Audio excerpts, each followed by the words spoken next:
this briefing, and can I welcome Mayor Tim King and our team from the Tasman District Council. I'm just going to ask our Māori Ward Councillor, Kahu Pakipaki, just to begin proceedings with a brief karakia.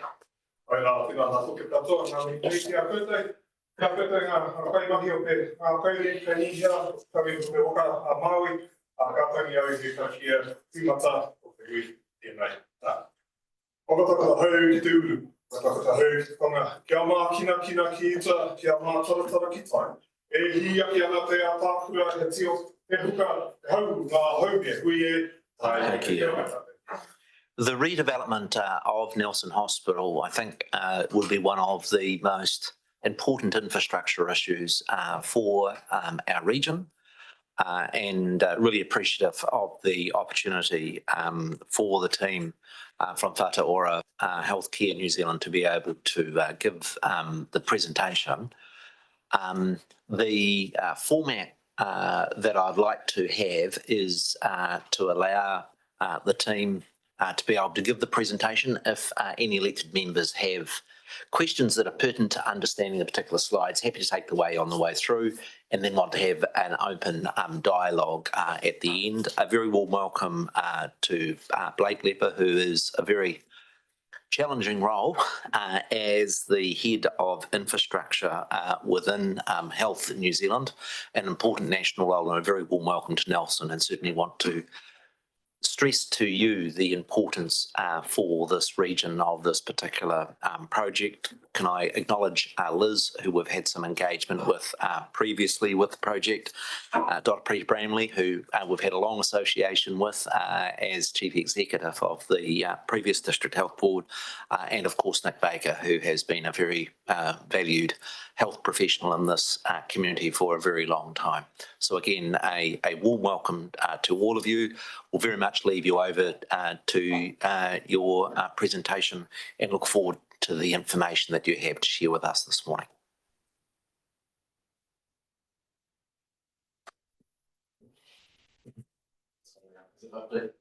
It looks like your role has been stolen by the man who's introduced us, but oh, my apologies. One slide that welcome to my world. Yes. Can I just ask you to use the microphones? The session is being recorded, and it also makes it possible for those people that may be watching the presentation this morning. Kia ora koutou everyone. It's a pleasure to be here this morning, and I think we really value the opportunity to provide this update to you all.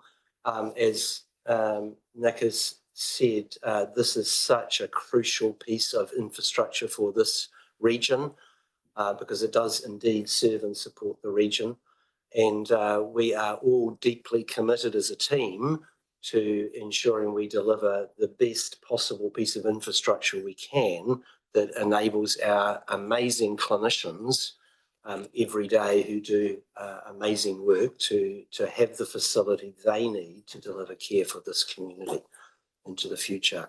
So the team is here, and some of them in the back row as well, but Jess plays a critical role in providing some of that key linkage to the hospital and specialist services. So we're sure that the focus is on building a hospital or building a piece of the hospital over the next few years. But actually, what we want to make sure is that that building is indeed fit for purpose and it serves our clinical teams. And so Jess is playing a critical role of integrating discussions back to the clinical team in the hospital and specialist services to make sure we've got the right piece of infrastructure to support our clinical delivery. Anyway, looking forward to that. Thanks, Peter.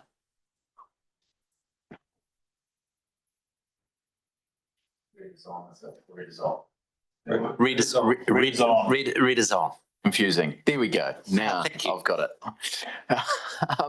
Hey, I just wanted to start by thank you very much for the welcome here. It's this is one of the highlights of the job for me, being in these council chambers. My father was a 27-year member of the Central Otago District Council, including 2 terms as Deputy Mayor and 2 terms of Mayor. So it is not an overstatement to say that I spent much of my childhood in a room like this, playing behind desks like that, wondering if maybe one day this would be my future. It's taken a slightly different turn, but these are always places I feel remarkably at home. I really want to acknowledge the great work that our local government members do for their communities right around the country, and it's great to engage with you on this project.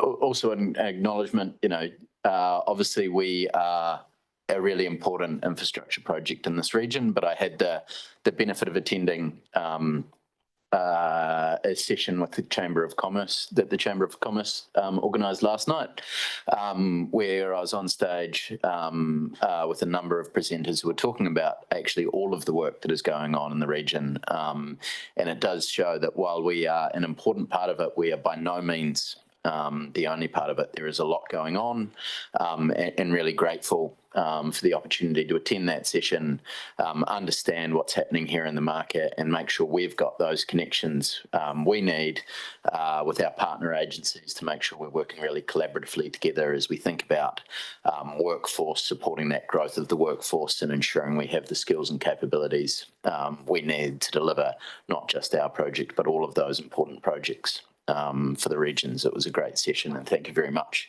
to those who helped organise it and attended. There's a few people there. I just wanted to introduce myself quickly and let you know a little bit about my job at a more macro sense before we get into talking about Dunedin Hospital. So I have, I guess, an interesting... What did I say?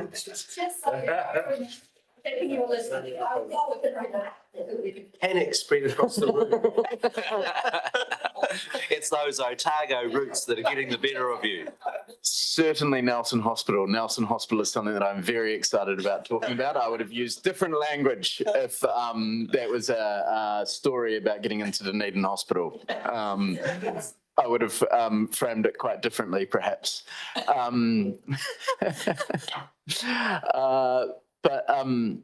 I really got into infrastructure after the Christchurch earthquakes. I'd been involved in some big projects before, but I came back to New Zealand just after the Christchurch earthquakes, and I guess that's where infrastructure changed from being a job to something that I wanted to spend my career in. I think to those that were around Christchurch in those days after the earthquakes, it's impossible not to understand the importance of infrastructure and what happens when it fails.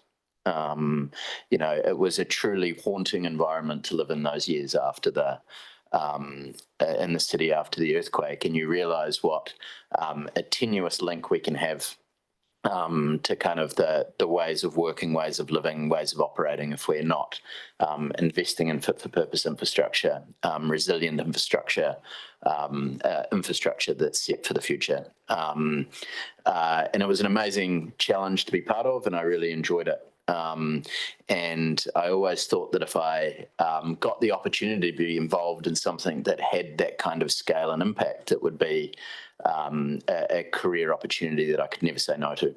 For the last 5 years, I've been with the New Zealand Infrastructure Commission, where I was head of delivery there, looking at projects right around the country.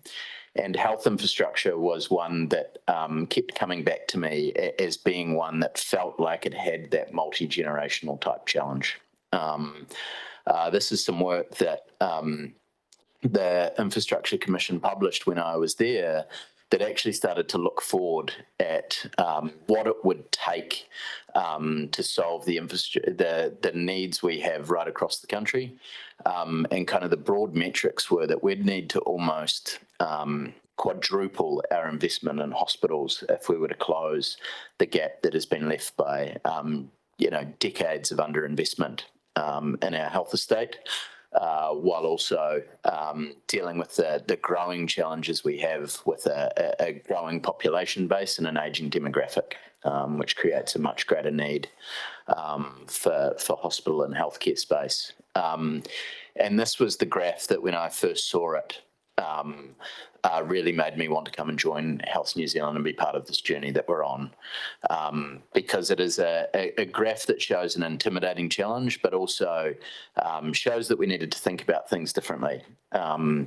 This is a graphic that says we cannot simply spend our way out of this problem.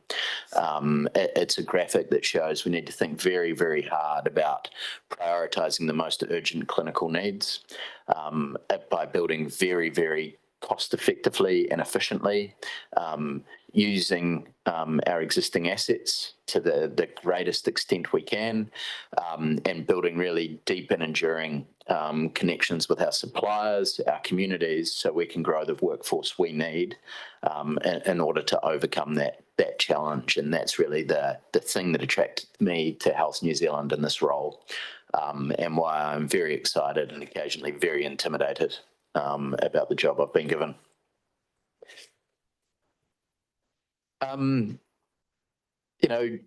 You hear a lot about our problem projects, which slip into my vocabulary from time to time, but actually we've got a huge amount going on right around the country that probably doesn't so often hit the headlines, and many of those smaller projects are the ones that I get really excited about, because they're ones that are making immediate and meaningful benefit to our clinical communities. So currently now we have almost 1,600 live construction projects around the country, and we are actively involved on all 86 campuses that we have responsibility for as Health New Zealand. This just kind of gives an indication of that spend and how it's spread around the country. The graphic on the right showing those larger projects over $10 million that are kind of directly monitored within my area. So an incredibly busy and incredibly exciting portfolio, and I guess just highlights that it's not just the major hospital developments that we're focused on, but we really are focused on all of those things that we can do across a campus that make a meaningful difference to our staff and our patients. And it's really exciting that we do have quite a few of those projects underway here in this region, including the expansion of the ED, which is due to get underway shortly. Putting that in context and starting to talk about Nelson a little bit, this just shows a little bit about where Nelson sits within the overall health estate. That bar chart on the right is a description of our full infrastructure portfolio around the country. That represents about 2.2 million square metres of building that we are currently providing healthcare services out of. One of the things that you'll immediately notice about this graph is that we do have a very old estate right around the country. The average age of our health estate is about 48 years. Which is part of the challenge we have, is that, right around the country, we are facing assets that are reaching the end of their original design life, and we've got to think very hard about how we repurpose and relife them to make sure that we can continue to provide health services everywhere we need them. Blake, a quick question on that. What is that vertical axis? So there are hundreds, or there are square metres. So the space. Of space. So that's square metres of building. Square metres of building space. Yep, that we're currently providing health services from, and giving an indication of when it was purchased. So, when it was constructed. So it gives you kind of an indication of why we have some of the challenges. That period during the 80s is really where we started to fall behind with our investment curve, and it's that some of that period that we're really battling now to catch back up with. As well as deal with that long tail we have to the right of really, really old hospital space. So those blue bars are the additional square metres of hospital space in Nelson or New Zealand wide that were added in those particular 5-year periods? So that's New Zealand wide, and then the numbers are showing where our key buildings within the Nelson estate sit in that overall spectrum. So, those who have been to the campus, it reflects what we know. George Mansson is definitely in the oldest 20% of the state we have. But we have that full spectrum, really, of infrastructure, mixing from the very old to actually some of the newer facilities that we have on the campus. And that's part of the challenge that we're having is, or the process we're thinking through is, how do we make sure we are creating the new space we need while making the most of it that does sit towards the newer end. And is the blank in the last bar because there was none, or is it because the data is not yet accessible? That is, the very last bar for 2020 to 24 has got no bar. Yeah, probably this is about 2 years old, so probably not yet accessible. And there was a period during COVID where we did struggle to complete projects and get them done. So there's a lot underway, but wasn't open in that period. Thank you. So that just gives you a little bit of a context of where we sit nationally. Now, just jumping in to remind everyone where we are up to in the project. So obviously we're thinking about Nelson Hospital as a redevelopment program, and it's always been framed that. We are thinking really about all of our campuses. How do we get started now? How do we address our clinical priorities? How do we get benefits delivered to our communities soon, while also building that vision for the future? And ensuring we're setting ourselves up with a really sustainable program of works that's well matched to the nuances of the local market. The previous government gave this project $73 million, which we're currently using, and we'll speak to a moment about how we're using that to deal with some of the seismic issues, deal with some of the enabling works around the site, and also commence the design, not just of the immediate next phase of work, but make sure we had a really good view to the future. What we're working on now is what that next tranche of works looks like, and we'll talk a little bit about that today. But we're working on a business case that we're looking to submit to government in the next month or so, that will confirm the scope of our next package of work, our next big investment into Nelson, and that's what we're focused on. Generally, the way we're thinking about this is we want to develop packages of work and seek investment approval for things that we know we can deliver with confidence. That is a thing that is really important for me. The message that I've been given pretty loudly and clearly from government is that they really want to invest in health infrastructure, but they need to have confidence in delivery. They need to have confidence that we're going to deliver good value for money and that we are going to be able to execute on the promises from a time, scope and benefit that we set out in our business cases. So our focus really at the moment as an organisation, what of those packages of work can we execute with excellence? And as a result, generally in a region like this, we're starting to think about construction packages that are probably $200 to $300 million, 3 to 4 years in duration. Packages that are able to be priced with confidence by the local market, that are able to be delivered with confidence by the local market. And therefore we can go to government with certainty that that is a package of work that we will deliver on those benefits that we've promised in a business case. So broadly, that's the approach we're taking right around the country, is to try and find those packages of work that address the most important clinical priorities in a region and are also able to be got underway with really quickly. And that's why it's great to have Dr. Nick here beside me, because really the approach we take to these business cases is a genuine partnership, making sure whatever we are building are the things that are the most important, not just for their needs, but also unlocking the way of working across a campus that allows us to get the most out of our people, to deliver the most health services. And that's why he's here, making sure that anything I say is true and correct. It's really awesome to have clinicians with his degree of depth and experience really helping us with the planning process, because at the end of the day, it's those services that are the most important things, and we've got to make sure the tools we are building from a building perspective really enable them. This is just speaking a wee bit more about what we've got underway right now, because it is a team that is incredibly busy. Unfortunately, it's part of that busy that often happens a little bit behind closed doors.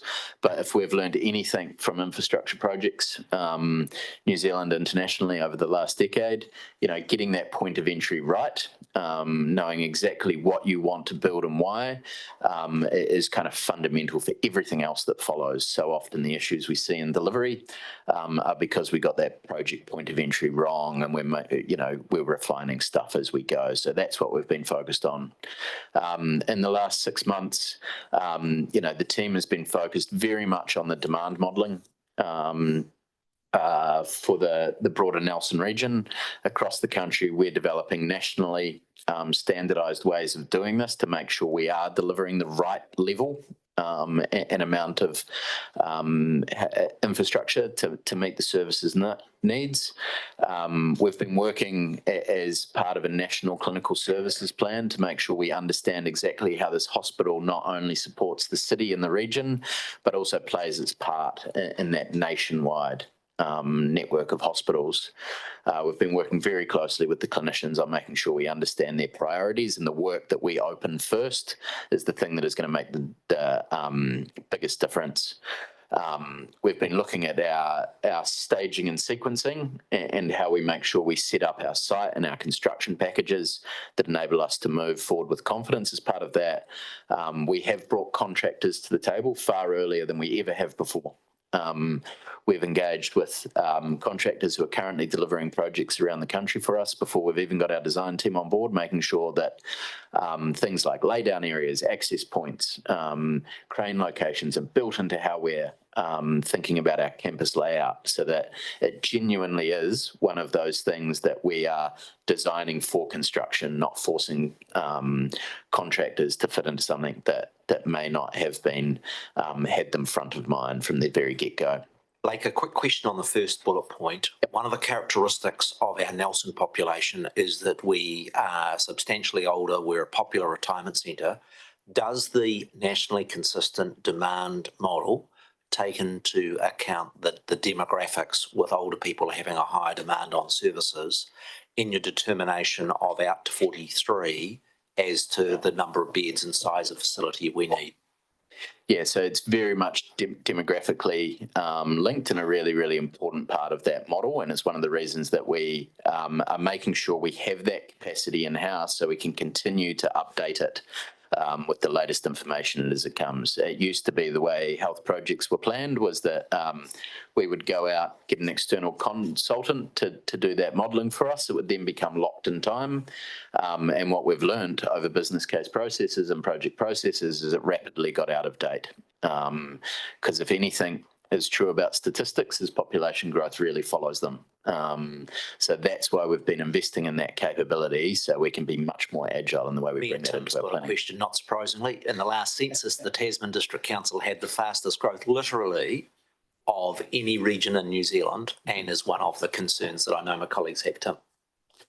Yeah, so this is, and I understand this question was asked last night, and so I've heard what the answer kind of was, but and I'll ask it again. I've been asking it for 5 years, and I've never really received a solid answer about the location. So not about the immediacy, but over the next 50, 100 years, as that previous graph with all the bars on shows, when investment falls in very chunky lumps and you build a new thing in amongst a whole lot of old things, you're then kind of committed to build the next new thing next to the most recent thing, and you're kind of then you're committed to a location almost forever, almost by default.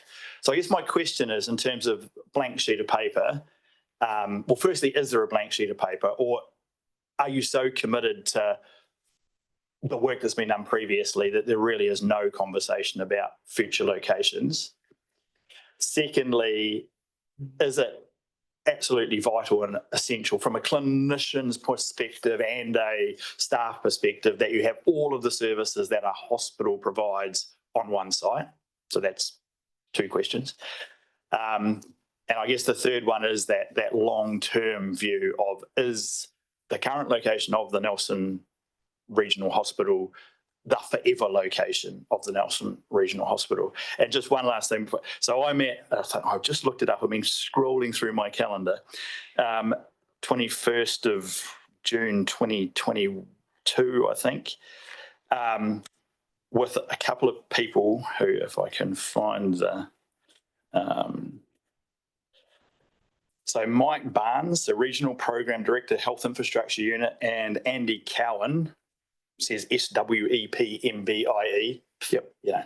And we had a whole conversation about hospital construction in general, because my understanding, I think one or more of them are involved in the overall program of hospital construction across the country. And I left that meeting quite enthused because they were talking about modular design, modular options, designing hospital modules that could be rolled out in multiple locations.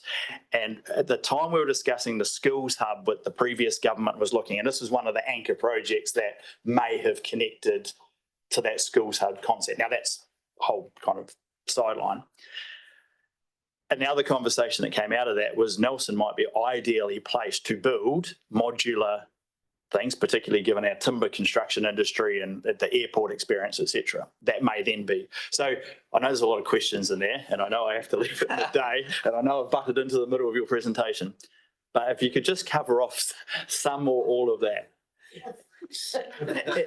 Absolutely happy to. That is one. I'm pleased to have my neighbour asking the easier questions. I think I've jotted down most of them. So in terms of the site, one of the things that, infrastructure generally, and this is one of the things that was really clear to me at the Infrastructure Commission, we don't look far enough out. The job we were given at the Infrastructure Commission was to develop a 30-year infrastructure strategy. And the very first thing that we talked about when we were there is, well, that's a silly amount of time. Where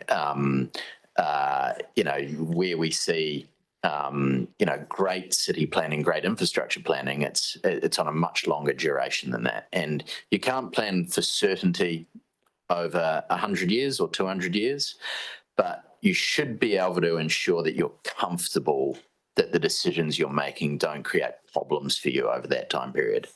And that's the approach we're trying to take to master planning of our sites. We don't know what will happen with the way in which healthcare services are provided in 20, 30, 50 years' time.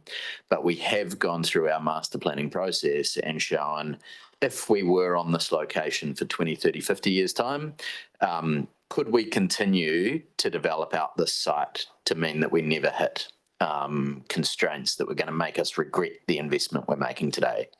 And that's really the work that we've done, has given us that confidence that actually, we have sufficient space on this site, and we are building today in a way that sets up not just for projects 2, 3, 4, 5, but projects 7, 8, 9, 10. We have developed those options to show that that is possible, practicable, but also noting that so much will change in that time frame that that's not so much a plan, but it is something that we've given ourselves confidence with to ensure we're not building ourselves into a corner. So, absolutely, if we showed that that wasn't possible, then we would be looking hard at Greenfield's option, but we feel like we've given ourselves that confidence. On the clinical split, I'll start, and then you're welcome to tell me when I start speaking outside my area of expertise. But this is one of the fascinating things I'm learning about hospitals, is there are real economies and diseconomies of scale. And at the end of the day, actually, I can do a lot of stuff from an infrastructure perspective. But the thing that is most important is that the infrastructure enables efficient and productive healthcare. There are real benefits of trying to keep services co-located and the sharing of resources. It's not always true. In our bigger centres, we are speaking about trying to split acute and ambulatory care. so that the stuff that is peaky doesn't get so much interrupted by the stuff that should be steady state. So those things are very much at front of mind for us in our infrastructure planning. Generally, how we're thinking about it on this campus is trying to split those services across the campus over time. So we will end up with kind of high acuity end of a campus and a lower acuity end of the campus over time, so that we can have different entry and access points, different types of amenity access, different things. This is probably when I allow you to elaborate if you'd like. Yeah, I mean, I think one of the, to sort of pick up Tim's question, which I sense is something to do with if our population base is moving in a different direction, our health facility is going to match that.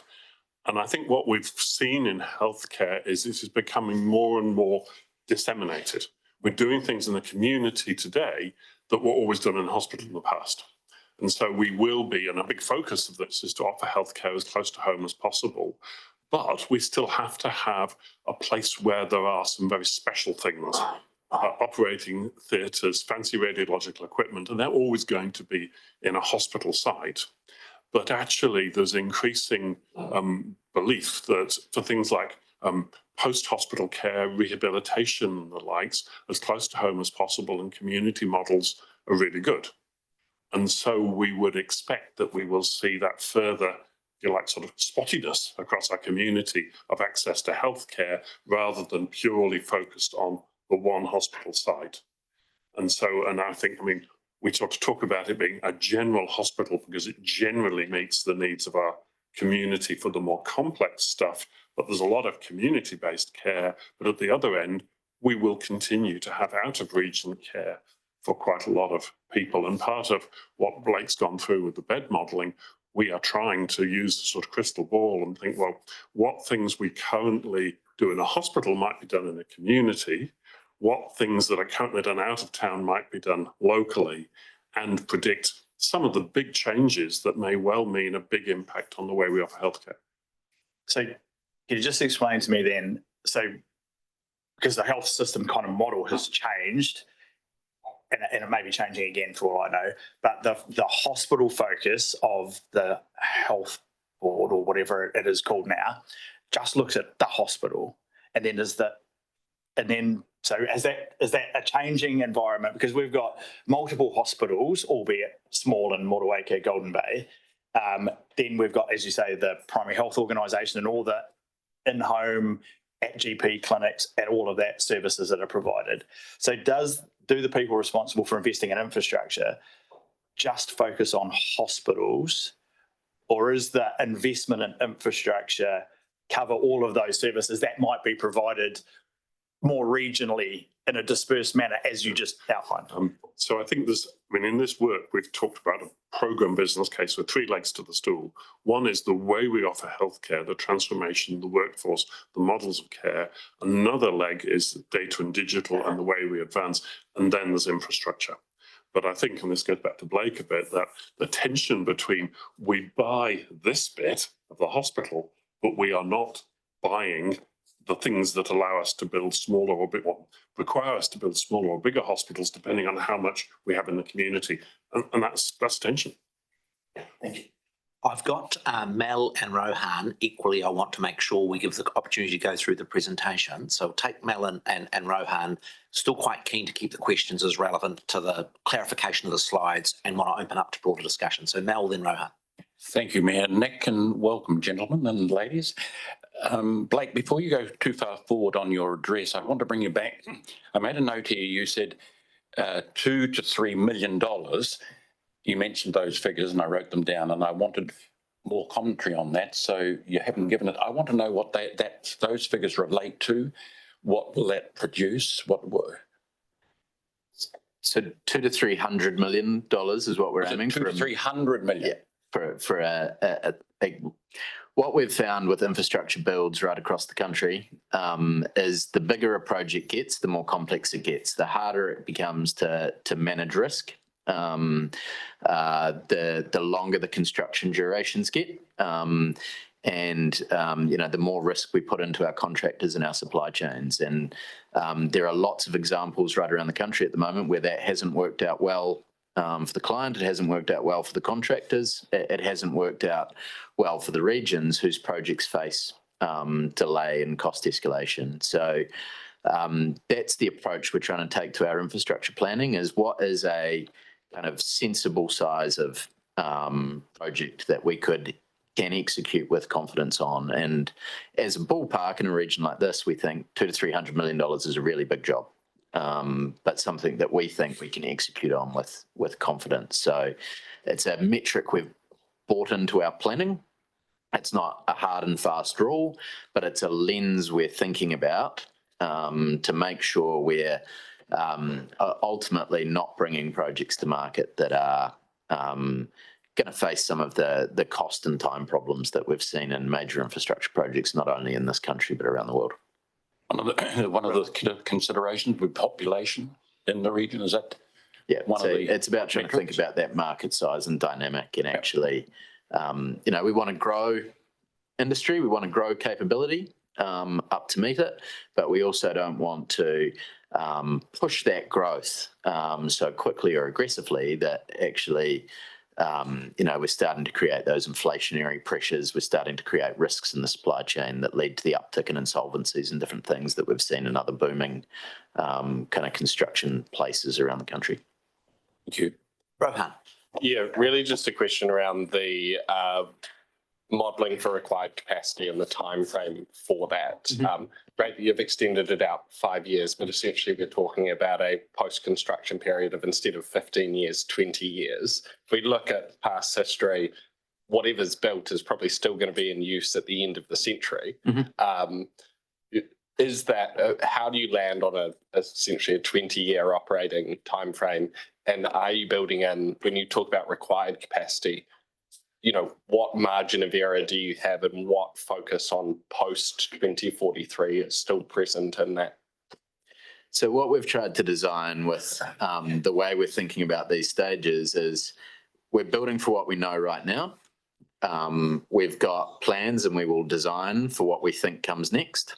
So the way we set these programs up right around the country with these stages, if we find out in 2 years, 3 years that we've massively underestimated the growth in Tasman again, then we've got the opportunity to bring forward investment into those future packages. So taking that staged approach to investment actually gives us a lot of flexibility to get it wrong and resolve getting it wrong by accelerating investment or delaying investment into those next packages. So that enables us to kind of get it kind of systemically right or wrong around the country without getting those challenges that we've seen in the past where a hospital might be outdated on the day it opens. I'll just flag, I won't ask it now, but where my mind's immediately turning to is, I guess, the trade-off you have with that is the potential for disjointed clinical care, depending on how much you miss that capacity assessment. So I think I'll leave that for a broader questioning, but sow that seed in your mind. Glenn. Thank you, through the Mayor.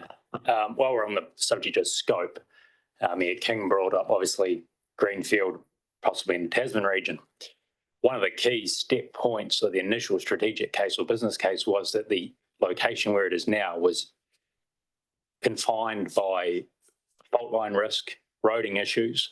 I think one of the key points of the whole project started on was the idea that that may not be the right place for a hospital. So I presume you've already addressed that. But my other question was, if you're not prepared to look outside the current location, there was an option to move across to the greenfield area of Broadfields. And obviously, have you considered the nature of the complexity, and I presume you have, of trying to build within an existing structure, operating hospital, and the fact that the infrastructure you're going to be left with underground is going to age at different rates to your buildings? I think you're actually given a very strong option across the road of the exact same footprint you have at Nelson Hospital in bare land. And has that issue at this stage, have you gone back and looked at that greenfield option across the road?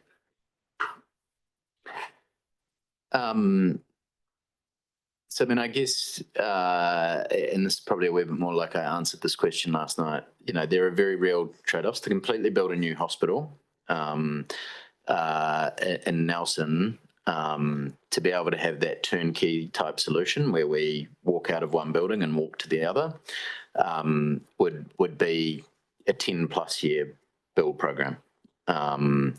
Or we'd have to think about how we staged operation across 2 sites for a period of time, which is challenging.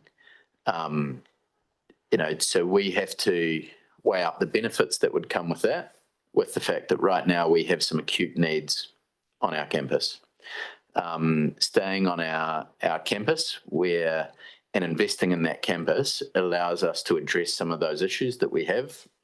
So right now, one of the big challenges, and Nick can probably talk to this, is we have insufficient beds on this campus. And that is creating real operational problems with the way we're operating right now and the inability to get efficient patient flows.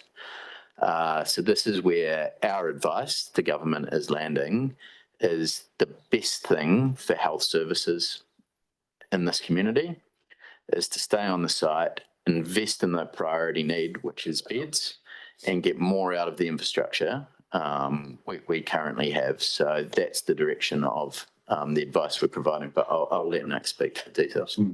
I've got a number of hands up, Trindy, Joe, and Rachel. What I do want to do is I want to constrain the questions to the very slide because there's a substantive presentation to go. I see I've also now got Trudy's hand up.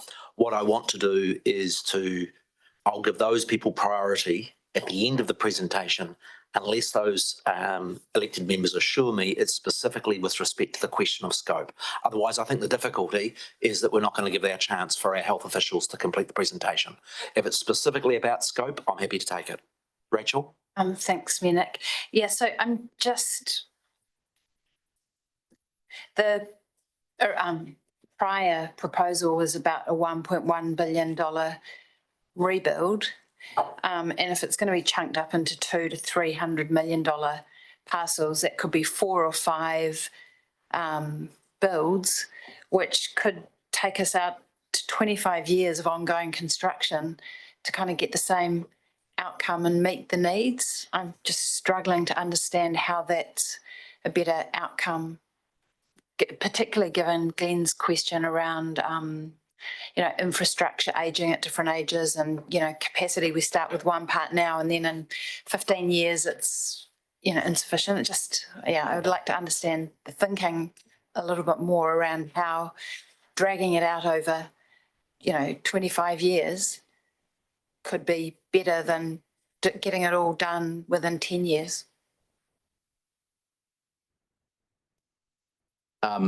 There's obviously a lot to unpack in this, and unfortunately we're in a situation where we are still in the process of preparing advice for Cabinet. So we're still in a position where there is a lot of information that is moving and under active consideration, and I look forward to being in the world where we have submitted our business case to government, where hopefully we've had that decision made by government and we're able to talk about the way in which we've weighed up, and the government has weighed up those pros and cons, because ultimately at the end of the day we provide advice to government. There will be more than one option presented in our business case, and the decision will be made by Cabinet on which way to go. So it is a difficult place for me at the moment where I can talk to you about what's front of mind, and all of the things that you've talked about are absolutely front of mind for us as we start to prepare that advice.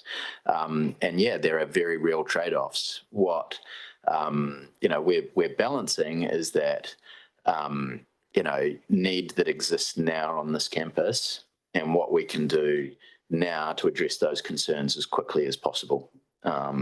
That's something that is really important to me. It's really important to the clinicians I talk to when I go to site. They're crying out for these beds and want them as quickly as possible. And Joe, through the chair, please. Well. Look, that did not really fall within the scope, and I do want, particularly with Mayor King wanting to leave at 12, for them to be able to present conclude their presentation. Joe, was it a specific question relative to the question of scope? Oh, I didn't know. I thought I saw your hand up. My apologies. If that's the case, I'll let them move on and just try and keep. Trudy? It's about bed numbers, which is part of scope. And I just want to know, because both councils have intensification of housing going on, so what model are you using for your demographics around to calculate those bed numbers for now or in the future? Are you using a demographic of the supply and demand, or are you using the future projections of what we've got for the housing intensification that will be in both of their regions? That is a great question and not one that I am well placed to answer. But I'd be happy for you to probably Lydia is the best person to ask that Okay. question through, and we'll see if we can get you a response. Okay. With the presentation.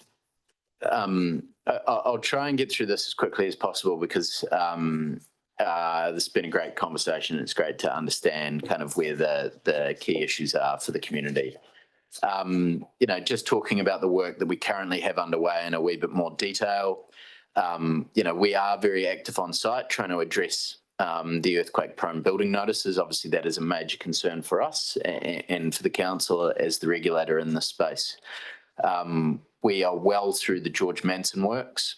So we commenced that in February 24. We're about halfway through the work that will be required to remove the earthquake-prone building notice from that building. Percy Burnett is our next challenge. We're very close to having our building consent design. We would love to get that work completed next year. That is our focus, end of 2025. And we'll be doing everything we can to hit that timeframe. Obviously, we're operating in a live environment. All of our work programs are subject to capacity and the ability to clear wards to carry that work out. So a difficult one to predict completion with certainty, but one that we're very close to being well underway with. For our next phase of work, we've been working with, so for our next business case, we've been working with planning and transport. We should have a resource consent ready to be lodged in early 25. And like I said, the detailed business case to Cabinet. We're trying to get that up to Cabinet so we get that certainty for this region this year, which was a year ahead of what had been previously signalled. Finally, in the next few weeks, we'll be making announcements on our design consultants, not just for this project, but across the regional hospitals program. Back to the conversation you referenced earlier, we are absolutely focused on trying to drive national consistency in the way we approach design, tailored to local markets. So we are really focused on how can we ensure that an operating theatre or wardroom is as similar as it can be for lots of reasons. Not only should that enable much quicker progress through that design to completion, but also, for the benefits that gives to our local supply chain. If they know something has been built before, if they know the cost of building that, then that gives it a greater chance for them to price it accurately, build it with confidence, knowing that design errors and omissions, which are the plague of our construction industry at the moment, aren't going to catch them off guard. This is just showing that a wee bit more visually. It also speaks to a couple of tenders we have in the market at the moment. These tenders relate to fitting out the ambulatory hub and the old renal dialysis unit, as well as site-wide investigations,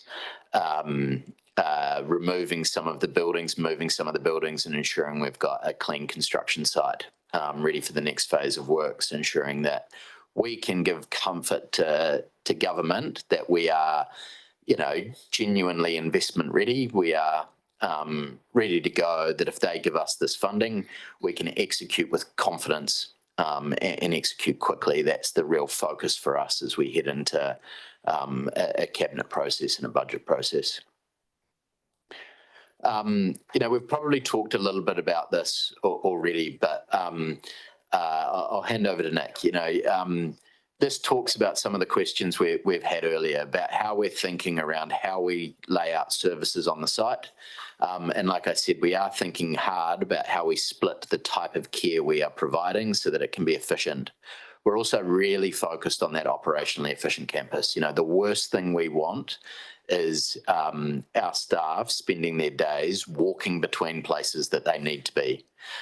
We want our staff to be close to where they need to be so that they can be providing as much care and as high quality as care as possible. So the diagram on the left there really shows about the metrics we are thinking about in our design process. What is a 35 to 40 second walk? How can we make sure we're getting as much as possible in that tight, constrained area so that we have that density of expertise that can provide the right care to whatever the issue is on any given day. And this is probably where I've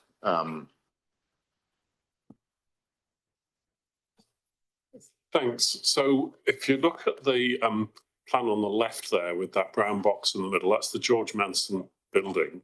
And at our last phase of development, we were quite careful to have what we called our acute floor around that. So access very close together of operating theatres, intensive care unit, emergency department, radiology and day stay. And that is a very efficient function. It just isn't big enough. And George Manson is now a very dilapidated 70-year-old building. But it fulfills those requirements. Our challenge with the previous phase of development was that we could not really be planning to reuse any of those facilities because of the earthquake risk of thought to be present in George Manson. Now, with the removal of the earthquake-prone building notices, we are in a position where we can reuse more of the real estate. So that, to some extent, answers the question around, is this green fields or not? And so there is a lot, particularly on that right-hand side outpatient zone, of actually pretty good, recently built facilities that we can reuse. Our biggest pressure point on a daily basis at the moment is George Manson for two issues. One is, it's a 70-year-old ward with a 70-year-old model of care, a 70-year-old number of toilets and virtually, well, no ensuite rooms, etc. So we need, and I showed the minister through it recently, and he's no disagreement that that building needs to be taken out of use as fast as possible, and we need more beds. And so this plan at the top end of the acute zone, it's there where the A and the C are on the right, there will be a new ward block, which is the first phase of development, which will allow us to vacate George Manson. And so that, from a clinical point of view, is our highest priority. And if you look back over the last 3 months, we have been at 95%, 100%, 110% full very frequently just because of the pressure on the system. And that causes back pressure to our emergency department, which means it's hard to clear. So from a clinical point of view, getting more beds sooner is a really good news story. And that's what we're currently moving towards. Just one last thing. This is the last slide.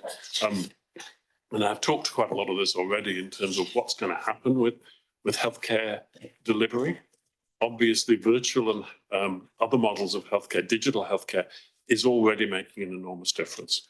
We will be developing a hospital in the home process so that we can monitor people in their homes just as well as in hospital over the next 15 years. We will have more people in some of those alternative community facilities, and particularly one model that is, I think, really quite exciting is increasing the levels of community rehabilitation. When you do not need all the fancy equipment of a large hospital and you want to be close to home, but you're not ready yet to be at home, doing that close to home is really good. We are very dependent on a high-performing primary care and community sector. We are very lucky in this region that we have that. We have a very strong primary care sector. It is not as strong as people would like in many ways, but compared to the rest of the country. And we have to keep strengthening that if we're going to manage as many people in as close to home as possible. The specialised healthcare delivery, we need the right facilities to do that, and we're going to have that. There will be some things that still need to be moved out of town, but in terms of the balance between who flies out and who stays here, we're not imagining it's going to change enormously. And we will continue to get people from Marlborough coming over at times. Looking down that list, transport is a very important issue, and we've of course got easy access to transport, and we will maintain helicopter access on site, and we will use commercial flights where possible. But transport is what enables the Te Whatu Ora network of health services to work effectively, and people can get to the right place for the healthcare they need on the right time and then come home when needed. I think the things on the right there are pretty much self-explanatory. That focus on safe, skilled, compassionate healthcare, which we will continue on our hospital facilities and importantly in the community. So that's probably. There was a lot of information in those two plans, and I'm sure there'll be additional questions from colleagues. I do apologise to colleagues of just trying to get the presentation through, and now want to open up for questions. Can I just kick the ball rolling with yourself, Blake, and that is, in the 2020 review of health services across the country, the George Manson block was identified as the worst building in the country. What I want to be reassured of is in terms of both the package of the earthquake strengthening, which, am I hearing you correctly, is that those earthquake-prone building notices that the Nelson City Council has responsible for on those two towers could potentially be removed by the end of 2025. I know the legal requirement is November 28. And have I heard you correctly in this presentation that is those earthquake building notices off? And then the second bit for me, and it's reinforced by the comments from Dr. McBaker, was that, yes, so the earthquake-prone building notice is off the George Manson. Everybody accepts that the clinical capacity of that building for both patients and doctors is unacceptable. Is it either going to be substantially upgraded, or are those services going to be provided in a new clinical building? Just want to be quite clear about those things. So the earthquake-prone building notices and the George Manson building, and basically what I want to be sure of is that our patients and our doctors and nurses are no longer working in what has been identified by Health's own reports as the worst building in New Zealand. I'll take that one as a starter. So yes, it does have that infamous title that we've been questioned on many times. We are removing the notices on those buildings as soon as possible. The consent is going in for the remaining works very shortly. It is a live environment, as we talked to you earlier, so subject to access and being able to get in and do those works, the intention is the end of next year for those works, but they are underway, planned, and we're doing our best to get through those logistics. In the long term, we want to repurpose those buildings, and it's a really good sustainability story that we reuse those buildings. The George Manson building is a sort of Ministry of Works concrete bunker that anybody would find hard to destroy. It has some internal issues, and the non-structural elements are the ones we're focusing on. We are going to repurpose that as a very, very practical administration block. It will provide doctors' offices, education services, a really valuable asset right in the heart of the campus. So as Nick talked about, we need the flows right. So if doctors have got their clinics and their offices in the centre of the campus, it's a very short walk to theatre, very short walk to their outpatients. So that's where we've going to keep it as a really valuable spine through the middle of the campus and repurpose that building. Can we just go back through diagrams, just so we had the plan? Am I hearing you correctly that in that acute zone redevelopment, that at the heart of this plan is the development of a new building? Because the number one, after the earthquake prone, my biggest worry is capacity for our growing population. Are we going to get a new building with the additional beds to address the quite serious issue of us having insufficient capacity? And if so, am I seeing, is it that grey dot or on that acute diagram, where is the current thinking about the location of that building? If you're proposing to lodge resource consents with this council, early next year, you must have some thoughts about where that's going. Yeah, absolutely. So that's a redevelopment zone. What you're seeing in that grey box is a building that we're actually going to demolish as part of our works. So that is the zone. We have a current inpatient building, and we would intend to build the next inpatient building very close to it so they're connected and the flows work. So that's all part of the detailed business case that's going up, and the detail will be in there, but that is our intention. So that's the logical location that our health planners and designers have looked at. And what this does for us, and setting out the whole campus, is mean that we can actually construct one side of the campus and keep the other side flowing for patients and staff and car parking, and actually from a safety perspective, keep the construction to one side. So a lot of that's been thought through with our contractors, as Blake talked to. But that is our building zone over to the So can I just push a little bit harder? If a large building is to be constructed, and I've just done rough numbers, we're probably talking 10,000, I don't want to be off the rule, square metre building in that area, that is going to involve a huge amount of construction activity in its construction. Got to do that, no problem. Is bringing that through, either from the other side of the hospital has some concerns, is it a live option to reopen access from Motueka Street for the purposes of a construction in the event that you're going to build a large new hospital building in that area that is called the redevelopment zone? Absolutely, and that's what we've been talking with your transport officials and planners with. We've been looking at the traffic flows, so our planning team is working on the detail through what's going on around there. So, for example, there are more traffic lights going in and all sorts of traffic calming going around the area. So it's a real collaboration with the council officials to how we can pull this all together. But yes, safety around our building sites, how we get the trucks in and out, those kinds of things, all the things we're planning now, so we don't trip ourselves up later. And can I just push a little bit further?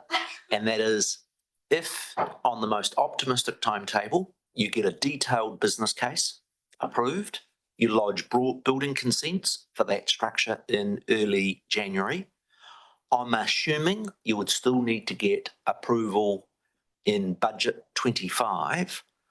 When, in terms of actual beginning of physical construction of the building that will provide the additional beds, is it possible on those flags being passed of, you've talked about engagement with contractors, actual physical work beginning, and most importantly, obviously a potential building to meet that growth need where the pressure point is? What's the subject to detailed business case and budget approval? When would construction begin, and when would be a potential date for this community to have an expectation of a new clinical building?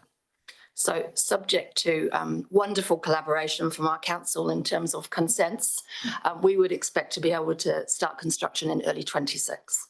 Early 26? Into 26, and based on comparable size buildings around the country, we think a 2.5 to 3 year construction period is viable for a building of this size. That's very encouraging. Tim. Yeah, apologies for having to leave, but just while transport and parking. So parking currently challenging, and certainly for those of the community who have to come from a significant distance away, whether that's to visit or as patients, it's a challenge currently. So the capacity for parking longer term. And secondly, you mentioned transport and access. Again, if you come from outside of Nelson and you have to come through, and this is a question about joined up government thinking and how much influence and this infrastructure focus on the 30-year pipeline and actually integrating different projects, we have a very significant transport project that is at least a decade away from starting. And if you are accessing these services from anywhere south of Richmond for large parts of the day, even now, and certainly with population growth and traffic growth in the next 10 years, that is going to become increasingly difficult. How much influence / connection do you have when you make recommendations to Cabinet that other projects are necessary, and the timing of all of them needs to be considered collectively. The man from the Infrastructure Commission, how do we connect the dots? Yeah, I mean, probably not enough. And I think that's been recognised as a systemic flaw in the way we do infrastructure planning around the country. You know, we need to have greater collaboration between national government infrastructure entities and between national and local government to get right outcomes. The mechanisms for doing that are beyond my pay grade, but it's something that we have to solve as a country if we want to get the right outcomes. I'll take it that means you will at least potentially comment on it in one way, shape or form. Always the optimist, Mayor King. Oh, can I just tease a further point from that? In this development plan, can we expect improvements in the parking alongside the construction? Because I also note it's inevitable if you're building a 10,000, and I'm guesstimating, and you're happy to dispute, a building of that sort of order of magnitude is going to be a massive construction project. It is going to add constraints onto that site. And the issues of parking for both patients, visitors, and your own staff something that's being given consideration in both the development of the building plan and in what I think you referred to as your preliminary works?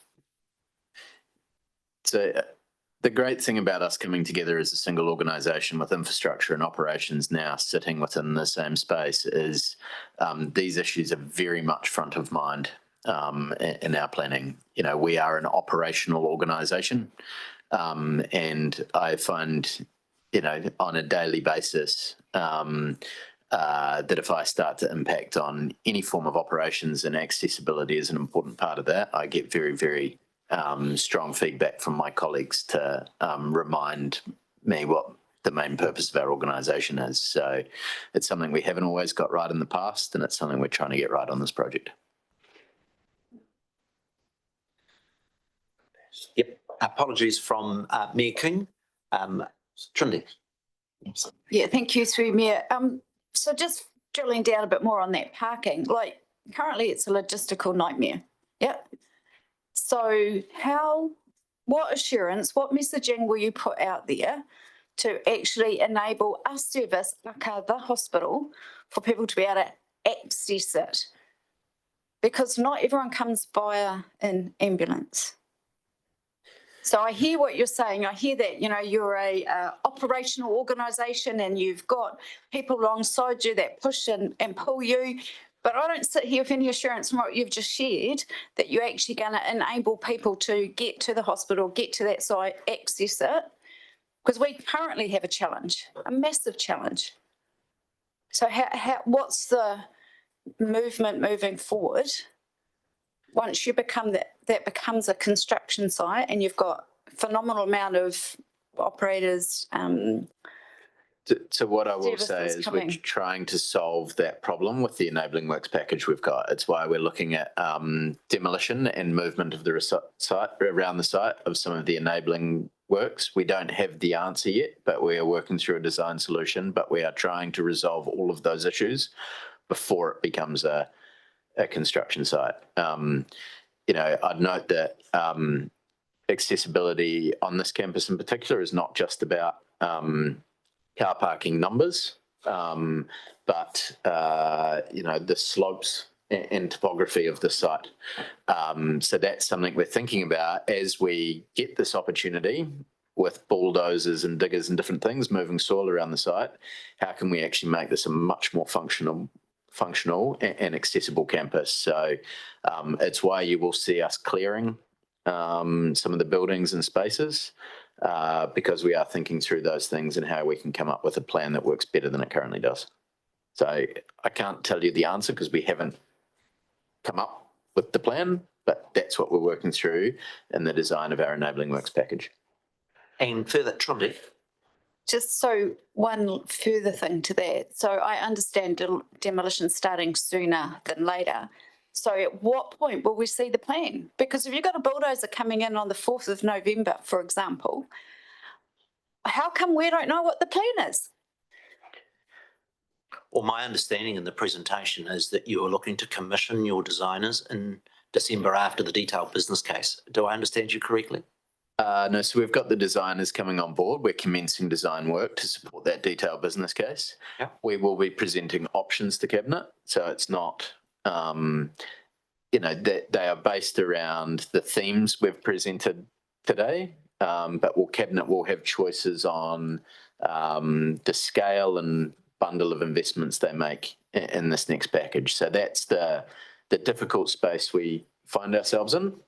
Which I'm sure as elected members you will understand that you obviously want to see all of that advice and make the decisions on it before others get the opportunity for. So that's the world we're working in, is we're working as quickly as we can to get those decisions up to our elected officials as quickly as possible, so that we've got that clear direction that we can come back and explain to you what they've decided on. Can I just tease that out a little bit so I understand? At the point of the detailed business case that goes to Cabinet in November, will there be a specific design, or is it more likely that you'll have a concept of where large buildings will go on budget? Can I just get a clarity? And then a follow-on question is, when you do get to that detailed design, the sort of questions that Trindi asks about access points and those, is there an opportunity for, we don't have a district health board or area health board or hospital board as per the previous 170 years of this town, what opportunity is there for community input? Look, I want the clinicians like Dr. Baker to be making the decisions about how you orientate your clinical services, so that when I have a heart attack in 35 years' time, I might survive it. Community input into that's not the important bit, but there are impacts on the neighbourhood, on access and those. So I'd be quite keen to get an understanding as to what will be the opportunity for either council or the community to have a look and get some opportunity to be consulted or have input into those sort of questions that you've had. Yeah, so the decision we're seeking from Cabinet is on the exact scope of this next investment. We're doing design to support that, to ensure that we can cost it accurately. Once we have that decision on scope, we then need to go through that full design, consenting, consultation process. So it's that investment decision on scope that we're looking at, but there will be a lot of design to do afterwards on all of those nuances. I want this to be a project that is done with the community, not to the community. So I think we've got to get that consultation right, and we need to work out what the right mechanisms are so that it works well. Councils, and I think I could speak on behalf of both councils, I'm very keen to work with you to facilitate that sort of community engagement. We appreciate that the financial challenges you face nationwide, but equally, we just want to get a really good long-term outcome for the community that works for our clinicians and for the patients, the surrounding community, but also our remote communities that are also the hospital so important. So there's an open invitation from us to assist in any way with that part of the process.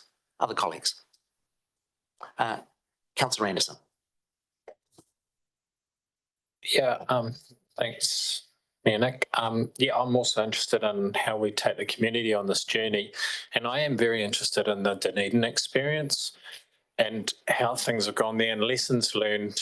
And I think we are all meat in the sandwich here, but we work for the community and they're going to be coming to us.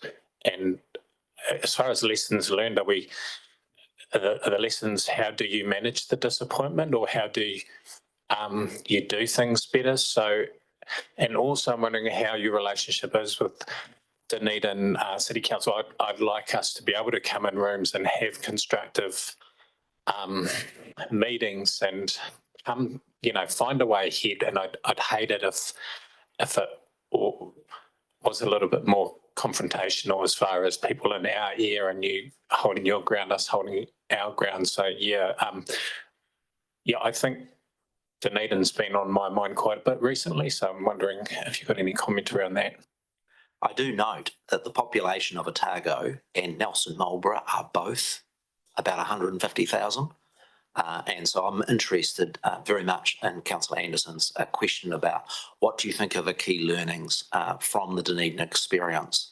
Because we would much rather have a very constructive relationship, as Councillor Anderson indicates, in trying to move this project forward.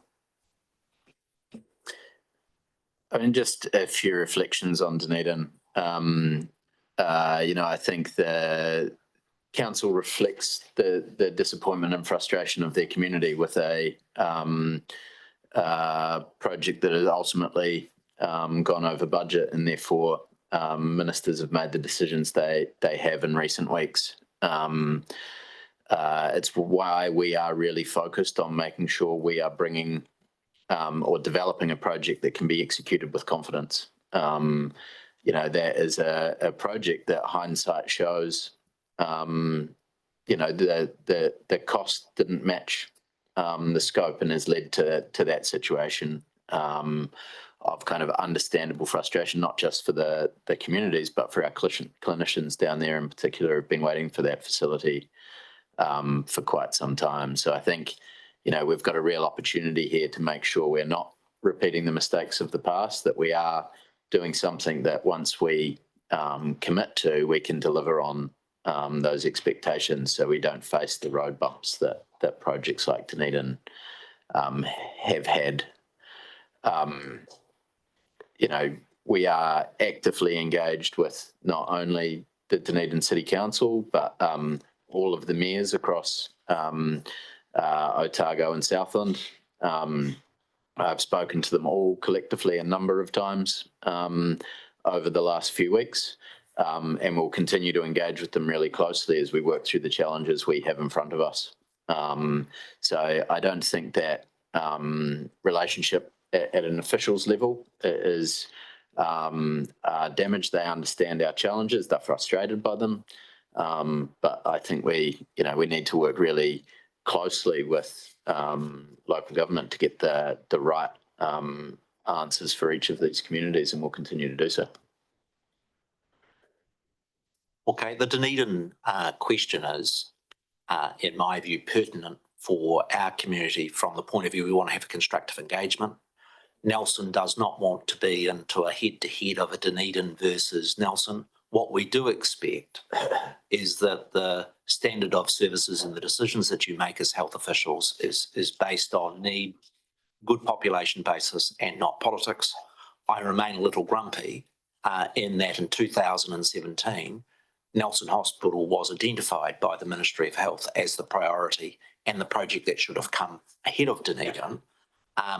But that's water under the bridge, and what we're trying to do in a constructive engagement with you is get the very best outcome we can for our region. Matthew, Councillor Bench. Thank you. I want to ask a question about, which concerns me, which is the creep towards private care.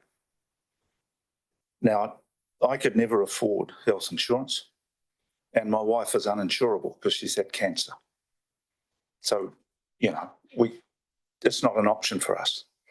But you go to hospital and you get told by the same clinician, I can do this tomorrow for you at Manuka Street, but you'll go on a waiting list, which will be 6 months to 2 years to get it done here. And I don't think that's really acceptable in this country. I don't accept it. People my age and older grew up in a world where there was a lot less health and safety. I've had a couple of reconstructions on the health system, not privately, but they were urgent at the time. And Westport got a new hospital. They were promised a new hospital. They didn't get it. They made a big fuss at the next election. What they got was a medical centre. And you may know the answer to this, but as far as everyone in Westport knows, I'm a ratepayer in Westport as well. They got a medical centre because if they called it a hospital, they had to put more stuff in it. And so they got less stuff. and they got a new medical centre, but not a hospital. So their hospital is still Greymouth. And I find little things like you get older to get a licence, to keep your driving licence, you have to get a specialist to sign you off. Well, not available on the health system. You have to pay $800 to $1,000 to keep you licensed, to get someone to say that you're still sane. And it's just a general creep towards that. And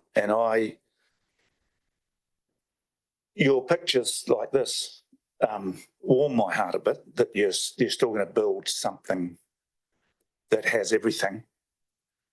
There was talk earlier about satellites and all that thing, and I start to worry about this.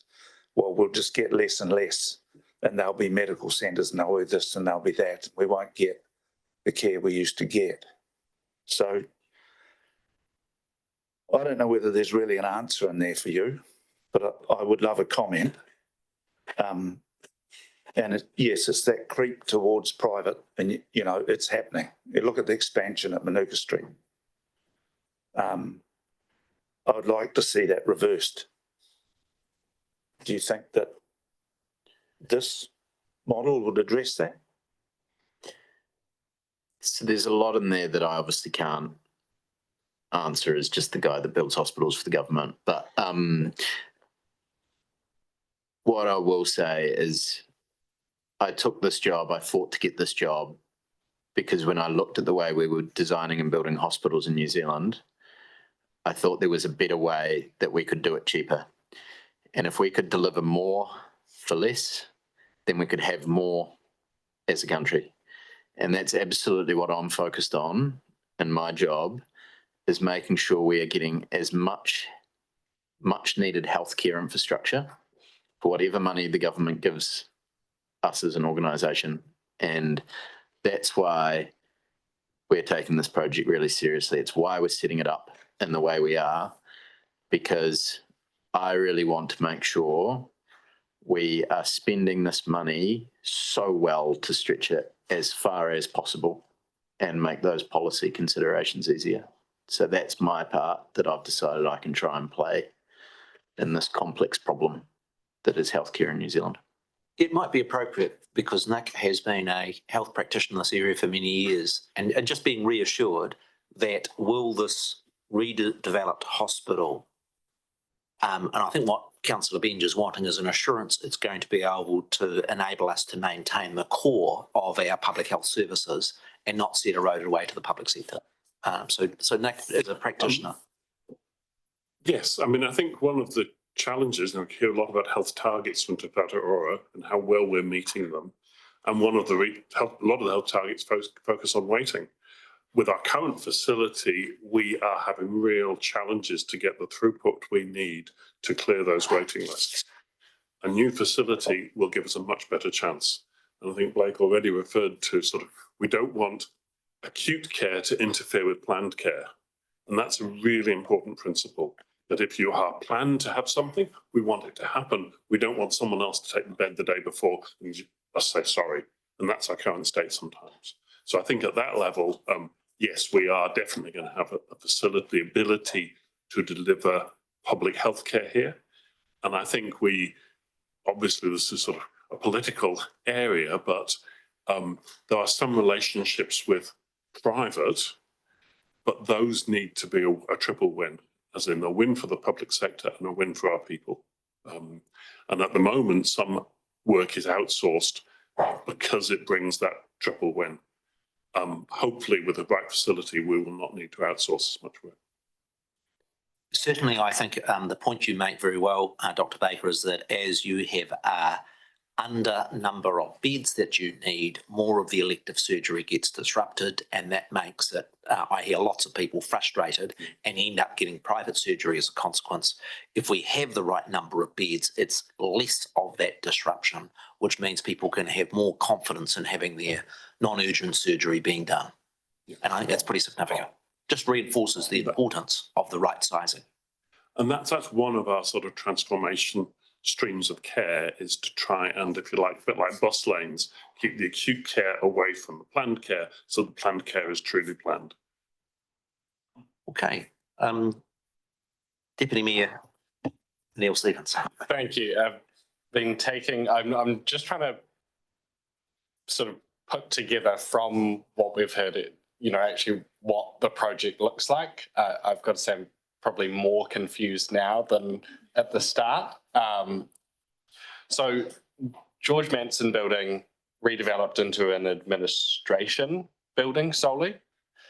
Then within our redevelopment zone, acute zone, are we talking an additional single building that is connected into the existing inpatient facility on that side? Sort of had semi nods. Yeah, so that's definitely what we're recommending as being the most important thing to get underway with, and it'll be the core of what we put up in our investment proposal, is a new ward building in that area. Like I said, there will be options around that, additional things that the government could choose to add to the scope or defer to later, but that is absolutely the advice we get from the clinicians is the most important thing for us to prioritise in that business case. Yeah, so I guess from the initial scope to what is scoped here and what would be included in that building is what is the gap that is making this a more efficient and more effective way of redeveloping? So the key thing is once we complete that building, it is immediately adjacent to the existing inpatients ward, it is immediately adjacent to the theatres. It solves Nick's problems on opening. So all of those issues that are creating current challenges with dealing with planned care, getting through those targets, reducing waiting times, we have a really positive impact on those provision of health services from the moment that building opens, and that's the key important part of this proposal.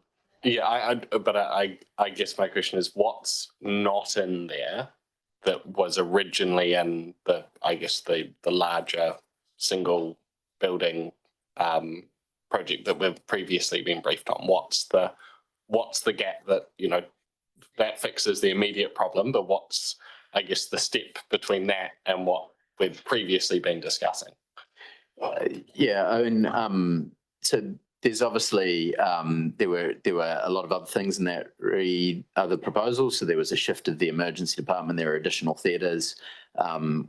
We still our plan still shows how we deliver all of those things. The investment objectives haven't changed. We have the ability to deliver all of those on the site to meet that scope. It's just this first phase is about those most critical things, and the things that aren't yet at capacity, aren't yet urgent, will be in those subsequent build packages. I guess just in terms of that decision-making matrix, obviously you've got things like clinical efficiency, patient experience, cost. When you're, what does that matrix look like for you? And is cost sort of a hard envelope, or is it, is cost sort of setting the scope, or is the scope set and that'll lead you to how much this is going to cost? So cost hasn't been a hard envelope in the way we're thinking about it. It's very much been anchored on what are those clinical priorities and how do we get them delivered as soon as practicable to make a difference to the provision of health services on the site. That's been our driving framework as we think about what we're recommending to government.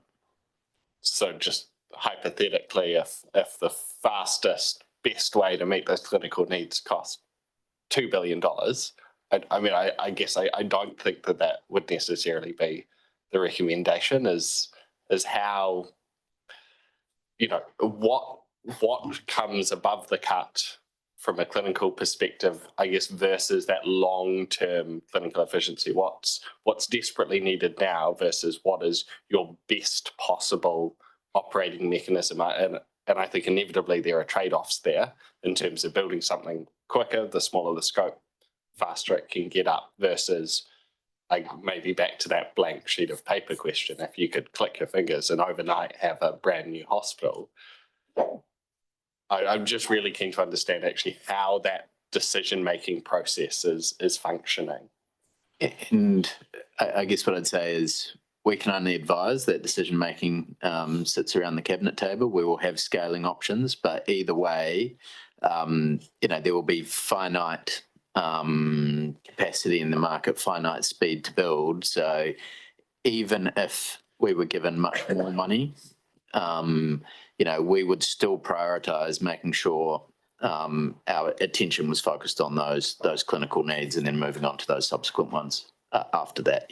That's the methodology we're trying to take to construction everywhere around the country because we have these acute challenges.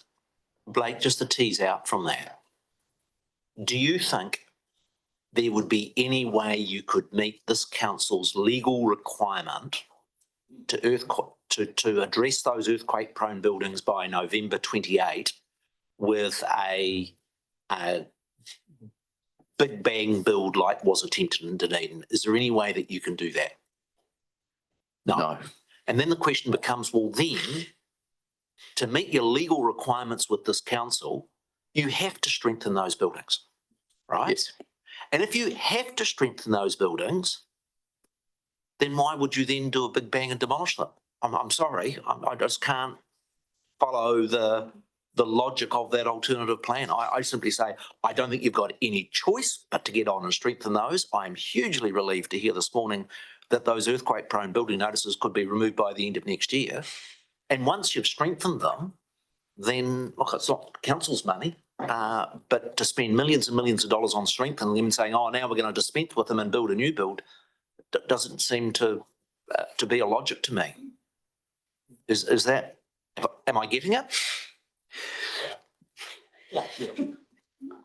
Yeah. But to Liz's earlier point, we'll strengthen them because of the immediacy of ensuring we reduce the risk around seismic event and ensure a continuing facility that is safe for patients, safe for staff. But actually the plan would be to then reuse those remediated buildings in terms of their seismic risk. You reuse those buildings and ensure that we get, to Nick's earlier point, a new clinical ward block that enables contemporary care and with significantly increased bed numbers, which help us into the future. And my little plea is, I am hugely excited about the proposal for a new clinical building that's going to give us the extra beds we need and give the standard of care for both our patients and our medical professionals. You've got me there, and the program that you've outlined, which has me seeing subject to, and I understand those messages, construction beginning 26, potentially 28 completed.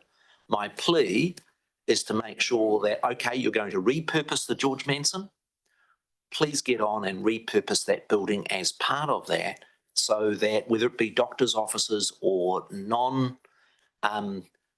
operating theatres and clinical beds, that space is well utilised for our staff because the conditions in that building, as I say, are the worst in the country. And if that can be made sure it's included in scope, I'll be a happier mayor.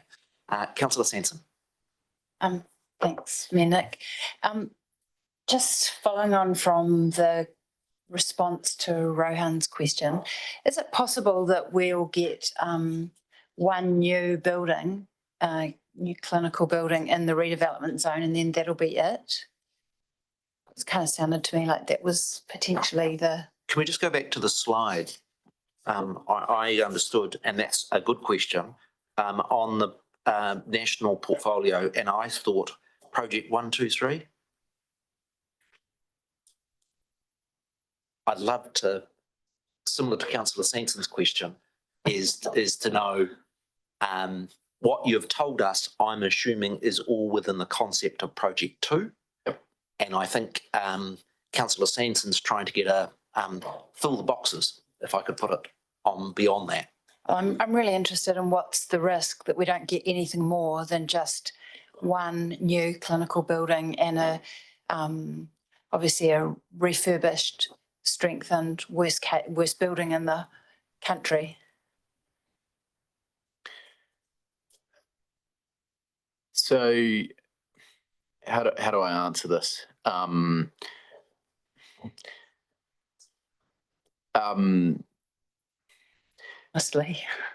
Yeah, like I'm trying to. The reality is, we will not be finished investing on this campus at the end of this next project. The campus will require greater investment to achieve our investment objectives. As we move into project 2, we will absolutely be designing project 3, and there will be a identifiable need for those projects. How that stacks up in prioritisation around the country, how that stacks up in prioritisation against other infrastructure sectors is not something that I can comment on. What I will note is we have been very focused as an organisation on trying to develop a long-term infrastructure plan. So we have developed that, and we're engaging with government on a 10-year infrastructure plan. We think that would be a wonderful thing to give all communities that visibility of where projects 3, 4, etc., all around the country sit in that matrix. And we're really optimistic around initiatives such as the 30-year infrastructure plan that would knit this together with different infrastructure priorities. I guess, I think health infrastructure is missed out systemically. I'd love for more, and then we'd have greater confidence that those things would come on sooner. Thanks. So through the mayor, so it sounds like we'll get the new clinical building and the refurbished George Manson Mason building. And then it's possible that the priorities for Nelson Hospital redevelopment could kind of go back to the bottom of the list, and other health or broader infrastructure, funding of broader infrastructure priorities may kind of supersede ours. It's kind of what I heard. I mean, that's a political process that's well beyond my ability to comment on. Okay, thanks. I do want to add a comment because I did put that slide in. When we set up this project, we looked at all the lessons of other projects. We looked at Dunedin and some other projects that had sought all of their money for the next 20 years. And they said, this is our plan, this is what we're building. Locked all their money in. 6 months, a year later, as they're getting into design, the world changes, things evolve, and they realise that that plan isn't the right plan. So from the outset, we only asked for seed funding to understand what we needed to do. We're only asking now for what we know is absolutely certain, and then more will come. So it's this roll wave planning. We've got a big picture, and then we'll get the detail and ask for what we need. If the population changes, if models of care change, we have the flexibility to add to it. And there was a big conversation with the clinicians when we were looking through and assessing preferred options, rather than asking what we're future gazing and locking that in and it being the wrong thing. And I've seen that happen in hospitals. We just have certainty of what we know, and we take bite-sized chunks. And that is a real benefit to everyone. You'll end up with the best clinical options out of that, rather than trying to plan. You don't plan, you might have a big view of how you plan your TAN 50 years ahead, but if you built it to that, it would be wrong, because you incrementally do it. So that's really the approach we've taken.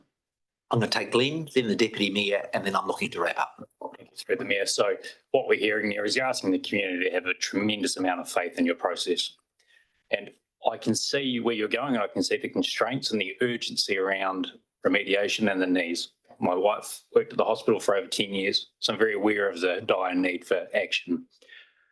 My worry is that we've had a, bigger project proposed. We're now phasing it back.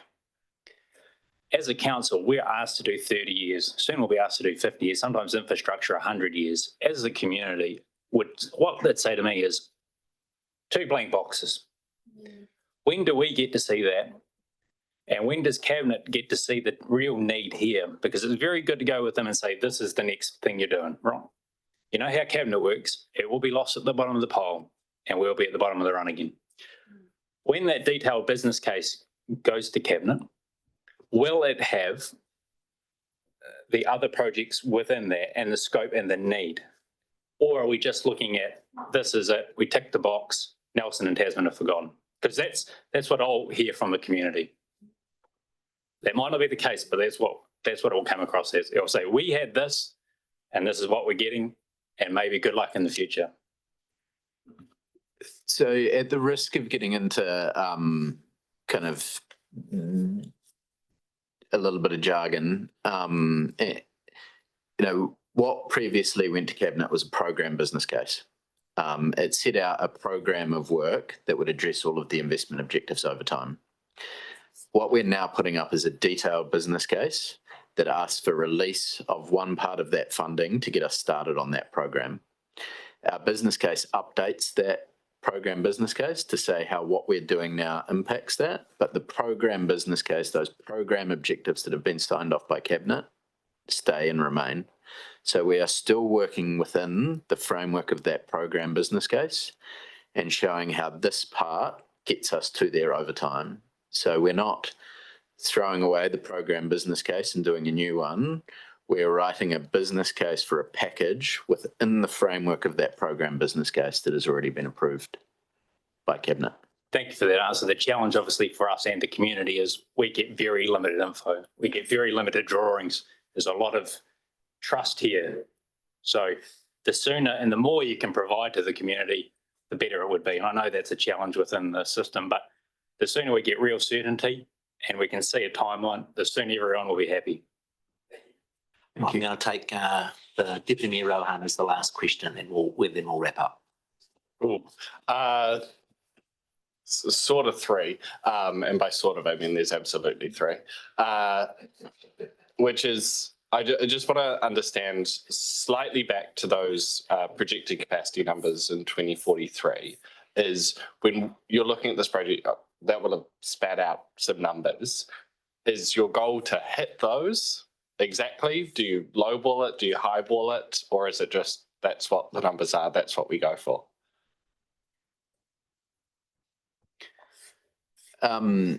So the numbers give us an indication of where we need to get to.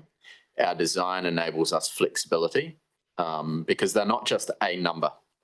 The modelling really breaks it down service by service, and it's one of the things we've been very focused on in the design is how can we create ward type floors that might be able to be adapted for those different needs. So it's not just an overall number. Again, back the program business case is how we achieve all of it over time. This is a step on our way, but that modelling does have high and low scenarios, so that uncertainty is definitely part of our planning. And then just you touched on in one of your previous answers, that still what would be remaining would be, say, a need for more theatres, which would be sitting in Project 3, I assume. In terms of Project 2, how far does that actually get us along our sort of projected capacity? Does that get us to 2043 or does that get us to 2032 when we then need more theatres? What? Yes, so what we're proposing in our preferred option is it would give us our capacity for beds to 2043. For beds? Yeah, that's our priority. But yeah. I guess across the projections that would, so obviously Project 3 would still be, and Project 4 would still be required to actually meet the capacity. Yeah, so it's a broad assessment. capacity. Yes. But the priority that we've worked through with clinical is beds, and we're intending to meet that capacity early. So the 2043 numbers, that's the longest horizon we could get accurate population data from that our teams would work with. So they're the numbers we're listening to. But as Blake said, that's constantly reviewed, and then we can flex and change with that. And I guess my final question with that is we talked about, in terms of Project 2 fitting in with existing clinical spaces, the need for that. If in Project 3 we're saying we're not going to meet the capacity for theatres, therefore we'll need Project 3 to meet that capacity. What degree of forward planning are you doing in Project 2 for the future integration of clinical services? Because I mean, from my perspective, what I hear the most around as this project has shifted is the real concern that you'll have disjointed clinical services across multiple buildings. So the whole master plan shows exactly how that clinical integration would work with that subsequent phase. So again, it's what's driven that location is it gives us future expansion space for those other things, the theatres, so that they remain in close proximity. We can maintain that acute floor, that kind of hot floor that is a really positive and operationally efficient part of the current Nelson Hospital design. Can I, on behalf of both councils, thank the team from Health New Zealand for the information. I think Glenn made the point well that the more we can have information about it, we all understand the challenges of doing these projects. I remember well when we went through the exercise of first securing the new inpatient building and the additional theatres, that actually just like council, the job will never ever be completely done, because with the evolution of both growth of population, there will be new steps. Certainly from my perspective, the progress that you have reported around the earthquake strengthening work, actually physical work getting done on site, I will sleep a lot easier as the mayor of this community when neither of those buildings are earthquake prone. That's very significant. We obviously have work to do to support you with the detailed business case, because while we want to see that inpatient building and those additional beds, that is going to require both the approval of the detailed business case and a positive budgetary decision next year. And while we would all want more, I'm one of those that most importantly wants practical progress that will make it better in terms of our hardworking clinicians, nurses and doctors that are not working in a facility that at the moment this community feels is adequate. Can I just reinforce a very strong commitment from the Chief Executive around the resource consenting and building consenting, that we want to be able to facilitate those so that they are not a delay in making progress. And also, I think the collective commitment of the elected representatives you've engaged with today, that we're very keen to continue the engagement as you progress the design and have more information. We're very keen to assist both in the engagement with us, but us also to help engage with the community. And I conclude where I began, and that is, of all the infrastructure projects, and there are a number that are important for this region over the next decade, none are more important than having our hospital issues addressed. And that is why collectively your work is just so important for this community, and why we are so keen to have a good working relationship to get a good outcome for our community. I'm going to ask Councillor Pakipaki again just to close off for us with a karakia. Tēnā tātou, tēnā